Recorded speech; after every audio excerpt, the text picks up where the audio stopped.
type of stealth patrol ship to Nigeria, which will assist the Nigerian Navy to combat illegalities within its waterways. It's the first Chinese patrol ship exported to West Africa. Stella Lee has this. It's China's largest offshore patrol vessel. The 95-meter long ship has a radar stealth design, only detectable to enemy radar at close proximity. The ship's bow leans slightly inward as this 1,800-ton ship, owing to its stealth capacity, will have a radar signature of a 500-ton ship. The patrol ship has been named Centenary by the Nigerian Navy. It will be used to carry out such missions such as guarding oil fields, patrolling the seas, protecting fisheries, and preventing marine pollution. The ship underwent numerous testing before delivery. The first was to test whether it could reach maximum speed as designed, which is 40 kilometers per hour. Following the first success, the next step was to make a turn at the maximum speed. With a 35-degree bend in the ship body, it can submerge at any time whilst making a turn and keeping all facilities on board at normal operations.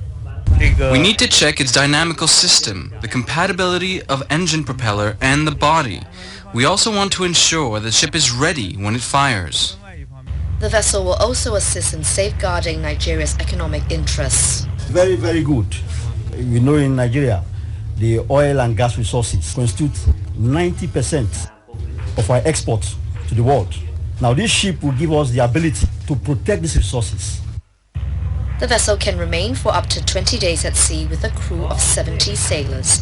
It will make the journey of more than 18,000 kilometers to Nigeria in the following 50 days, stopping by for friendly visits to a number of countries. Stella Lee, CCTV News.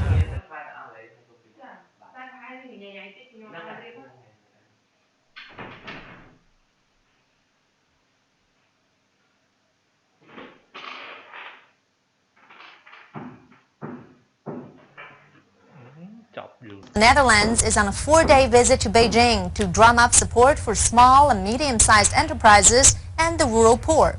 During her trip, the Dutch royal is also meeting with the central bank governor and banking regulators. Our reporter Martina Fuchs spent 1 day with the Queen.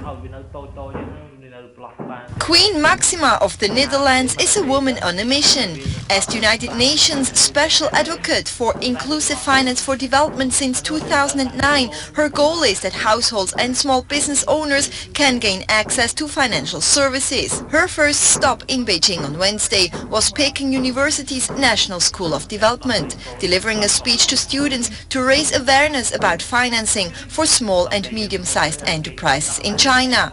But shortly after, the convoy left for the rural areas surrounding the capital. Dongxintun is an ordinary village in the southeast of Beijing. Villagers here used to make their living from planting crops and agriculture. Nowadays, however, the locals can get loans to start up their own businesses. Bank of Beijing works with the village cooperative and set up a collective guarantee fund pool offering benchmark interest rate loans for applicants. It has established a financial service center for the villagers here, equipped with a machine for cash withdrawal, one for transfers, a computer for e-banking, one for mobile banking, and a special telephone to reach the call center for assistance. We have already provided to more than 200,000 farmers banking cards, which will allow them to put their money they earned on their banking accounts without having them as cash in their homes. And in more than 200 villages we have also post machines so they can deposit the money in those accounts and also take the money out whenever they need it. The government and China's banking regulator have been pushing for more financial inclusion and bank lending to small businesses.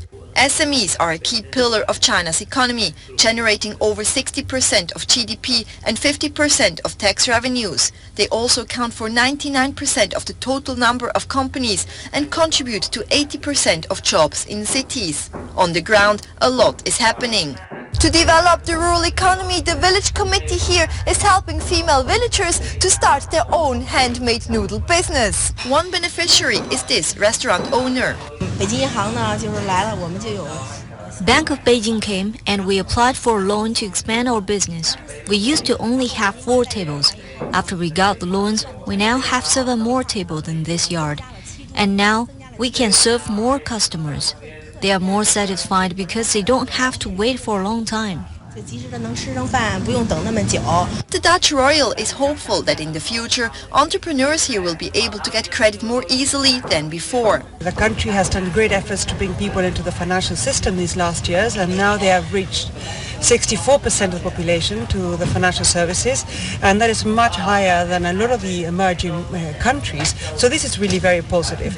But having said that, it is not yet 100%, and that means that 400 million people still need to actually have access to financial services. In addition to the Majesty's support, China's rate cut this November may also boost new loans to small borrowers, who so far have been struggling to repay loans and access credit. Martina